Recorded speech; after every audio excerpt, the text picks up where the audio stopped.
Want to create a real application with authentication and database without Firebase and absolutely free? In just a few minutes, you'll learn how to build such an application with Supabase and Flutter. Let's first briefly go through the application, and then I'll show you how I built it. When a user first opens the application, they can immediately register, confirm their account, and start tracking their coffee. All of this with real authentication and real-time database. The confirmation message comes directly to their email, and all of this is handled by Supabase for us. After logging in, we get to the main screen of the application. Here we can add coffee cups and specify their price. They immediately appear on our main screen and we can see them on the statistics screen. And all of this is implemented using Supabase, an analog of Firebase, with clean and scalable architecture and Flutter block. You can get the complete code of this application along with setup instructions for free via the link in the description. Let's start by creating a project in Supabase, and then I'll show you how to connect it to a Flutter project. For convenience, I'll authenticate through GitHub. Now we need to create a database for the project. For this, I'll use the SQL editor and simply enter the command for it. First, we need to create our table for storing coffee records. On screen, you can see the SQL query. This is exactly what creates the table for coffee logs. If you don't know this language and syntax, that's not a problem. You can use AI for generation. Here, we have fields like the record's ID. After that, we have the user ID who creates this record. Then, a field for the creation time of this record. And, finally, the coffee price. After creation, I'll also apply a couple of commands for security configuration, namely so that the user can only get their own records, as well as create coffee only with their own ID. For this, I enable row-level security with this command. Next, we create the first policy with this command. We specify our table and set the rule that records can only be retrieved from those records where the ID equals the user ID. After we configured security for reading, let's add a similar rule for creating new records. This completes the database setup. By the way, if you need professional mobile app development, check the description. There's a link to my portfolio. Now I'll show you how to connect Supabase to Flutter, and then we'll move on to our implementation. First, let's create a .env file in the project root. In it, we'll store the keys for connecting to Supabase. In this case, we need the Supabase URL and Supabase anon key. We can get them from the Project Overview tab. Simply paste them from here into our file. After this, we need to specify dependencies in our pubspec.yaml. The main dependencies for working with Supabase here are the Supabase library itself, as well as flutter.env to make our env file work. Now, let's briefly go through the application architecture and then move on to implementing authentication with Supabase. The application is written using clean architecture with Flutter block. Our project is divided into layers: data, domain, and presentation. In the domain folder, we have our entities. Next, we have an abstract repository. This repository is used in our use cases, and the use cases themselves are used in our blocks. In the data folder, all our business logic is implemented. Here's, for example, what our data source looks like.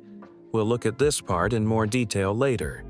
And I inject all these classes and implementations using getIt, starting with the Supabase client and ending with our blocks. Now, let's look at how our authentication is implemented, and then we'll move on to implementing data storage. We have this implementation of our repository, and all authentication methods are here. The first method is for getting the current user, and here we simply return the user using our Supabase client. The next method is more interesting. This method is for login by email and password, and here's how it works.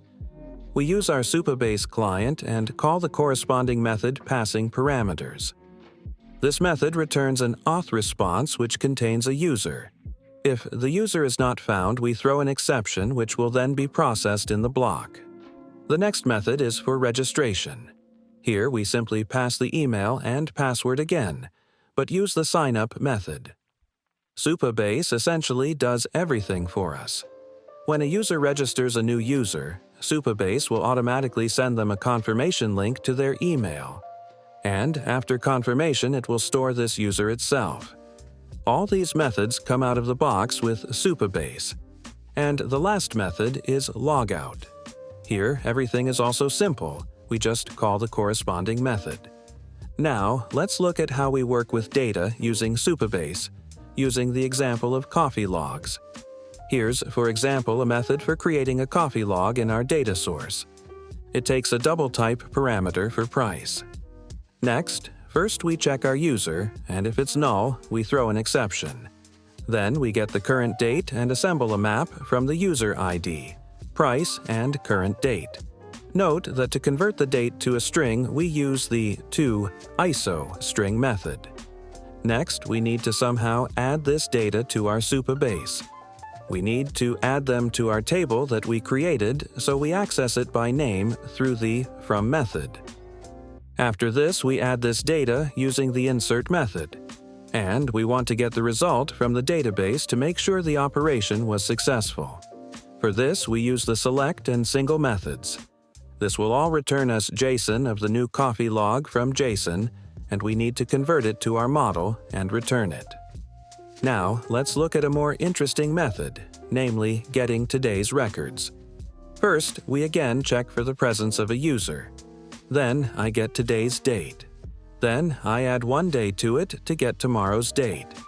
And here's what the method for getting records looks like. We start by accessing our table from Supabase by its name.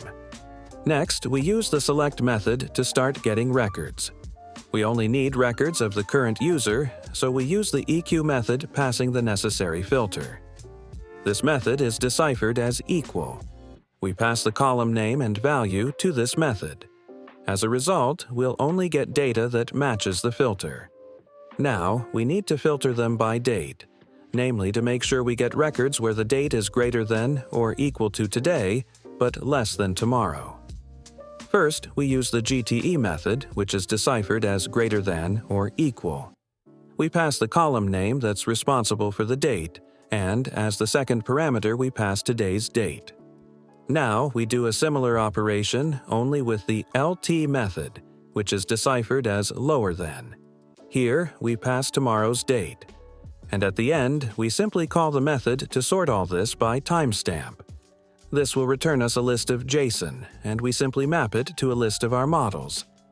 And using the same logic, you can save and retrieve data in your application using Supabase, as well as set up authentication. For practice, you can download the complete code of this application for free via the link in the description and work on it. If you liked it, give it a like and subscribe to the channel so you don't miss the next video.